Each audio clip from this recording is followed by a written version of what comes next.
যুব ক্রীড়া উপদেষ্টা আসিফ মাহমুদ জানিয়েছেন, ক্রীড়া খাতের উন্নয়নে স্পোর্টস ইনস্টিটিউট তৈরির সিদ্ধান্ত নিয়েছে সরকার। বিকেএসপি ছাড়া দেশে আর কোনো ক্রীড়া প্রতিষ্ঠান নেই। তবে প্রশিক্ষণ, প্রশিক্ষক ও শিক্ষার্থী কারা হবে সেটা কমিটি গঠন করে পরবর্তীতে জানানো হবে।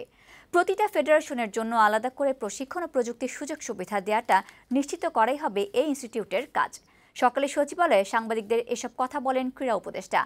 ক্রিকেট বোর্ড ও বাফুফে সহ ক্রীড়া খাতে এতদিন পর্যন্ত যে দুর্নীতি হয়েছে সেটাও প্রকাশ করা হবে বলেও জানান তিনি।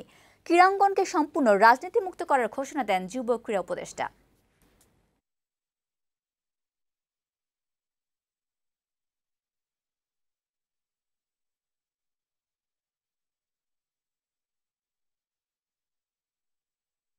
জাতীয় ও আন্তর্জাতিক পরিমণ্ডলে বাংলাদেশের ক্রীড়াবিদদের হাই পারফরমেন্স, ক্রীড়ার সামগ্রিক সফলতা অর্জন, ক্রীড়াবিদদের শারীরিক মানসিক সক্ষমতা বৃদ্ধি, ক্রীড়া কৌশল ও নেতৃত্ব গুণের উন্নয়ন তথা সামগ্রিক উন্নয়নের মাধ্যমে জাতীয় গৌরব অর্জনের লক্ষ্যে যুব ও ক্রীড়া মন্ত্রণালয়ের উদ্যোগে সেন্টার অফ এক্সিলেন্স স্লোগানে বাংলাদেশে প্রথমবারের মতো নির্মিত হতে যাচ্ছে বাংলাদেশ স্পোর্টস ইনস্টিটিউট।